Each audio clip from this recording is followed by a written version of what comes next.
do you have an EDR? Do you have an MDR? They're going to wonder, are you doing what you ought to be doing in your environment? Because if you're not, they're either A, not going to cover you, or B, they're going to charge you a lot.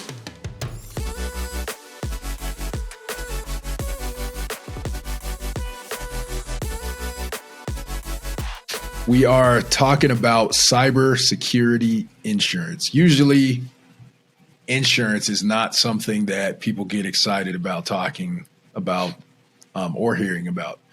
But we know you're going to make it exciting for us, Travis. We have faith in you. I'll do my best. But this is an important topic. So we are discussing cybersecurity insurance, especially given the cyber attacks, the ransomware attacks that we've seen in the past year or two. It's been ramping up. One of the things that you mentioned that is important for businesses to do, or that businesses can do, is cybersecurity insurance. So we're going to get into it a little more detail. That was something that was mentioned on one of the early podcasts. But to get this one started and to break this down into detail, first off, is this something that businesses truly need? It absolutely is. This is a very important part of you protecting your livelihood and protecting your company. And so if you're a business and you don't have what's called sometimes cyber insurance, cyber liability insurance, or cybersecurity insurance, there's a couple different names for it. But if you do not have that, you need it. And if you do have it, you also need to check that you have enough of it. But the thing I really want to emphasize here to any business owner is you have a lot to lose. This is your livelihood, and you must protect it. And cyber insurance is a key component of protecting your company. Well, that's a clear answer to that question. We know that businesses need it. Now the question is, why do they need it? Why is cyber insurance or cybersecurity insurance important for businesses? Well, it's going to help you cover any financial losses that you incur as a result of a cyber attack or an incident. So if you get ransomed or malware and you expose customer data or lose customer data, there's a dozen different things or more that can happen to you that could cause an issue. This is going to help you to cover the losses that you incur from that event. But not only that, it's also going to assist you in remediating this event. When something goes wrong like this, it's not just as simple as restore from backups. I mean, hopefully you can get by just restoring from backups, but sometimes you need to pay for a forensic investigation. There may be lawsuits that result as this or from this, so you need help with your covering your legal costs. There's customer communication. So when something goes sideways, depending on the size of your organization, you may need to actually get a PR person or a crisis communicator to make sure everybody understands what's going on and how you're handling the situation. And in addition to that, customers are going to need credits. They might need refunds. So your liability insurance, specifically your cyber liability insurance, is there to help you with those two main things, the losses and the remediation part of this issue. So we talked about it's obviously a need, and you mentioned the reasons why, very good reasons that businesses need this. So now let's get to the practical steps. How does a business go about getting this? Where should they look for it? Who should they get it from? What are some things that businesses may want to keep in mind when shopping for cybersecurity insurance? Your current insurance provider probably has an option for you that you should look at, you should learn more about. However, I think it's wise to try to find somebody who specializes in cyber liability insurance, because it is sort of its own thing, and you want to make sure that you are actually getting it covered correctly.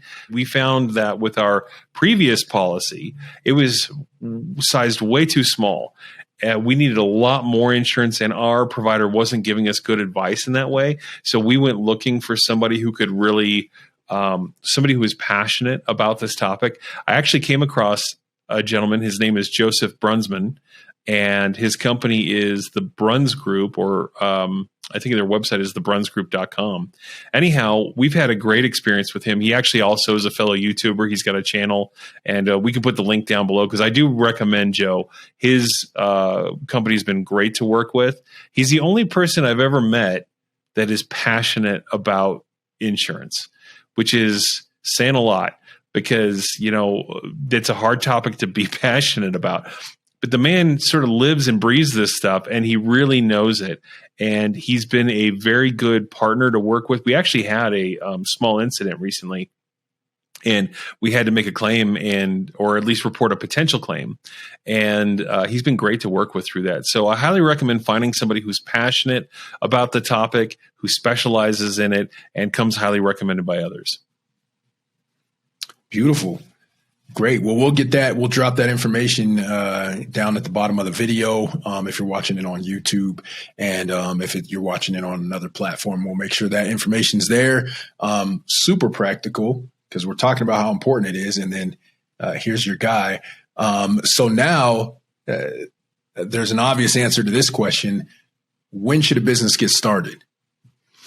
Well, you should get started right now. And there's two things you should do to get started. So one is by looking for a partner to help you get sufficient coverage.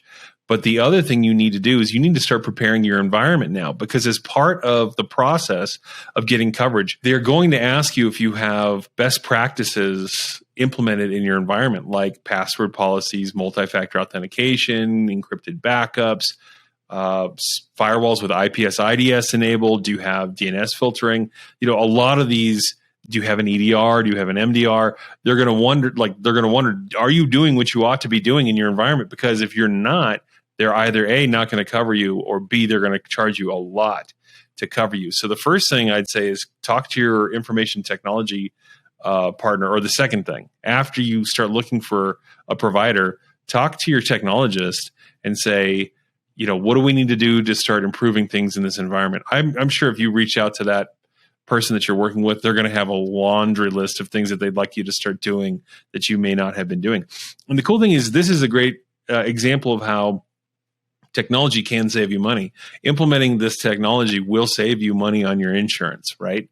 And then having the insurance, it's going to save you a lot of liability and heartache in the future because you're covered.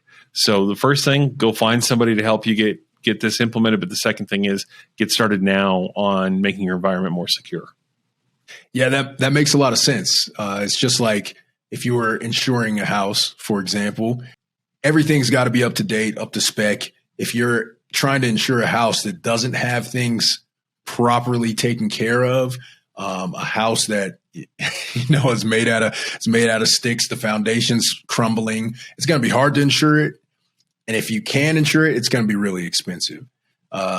So you want to have those things taken care of first off, so that your cybersecurity insurance not only protects you in the way that you want it to, but it doesn't cost you an arm and a leg. Exactly. So in summary, Travis, like we do every week, let's make IT simple. So let's break this down. Do businesses need cyber insurance? Absolutely. You've got a lot to lose. This is your livelihood. And cyber insurance is going to help you cover losses as a result of a malicious event, which is they're just happening left and right. So find a good partner, somebody that you trust, that's passionate about the topic and knows it, and start preparing your environment now. This is a huge thing. You've got to do it.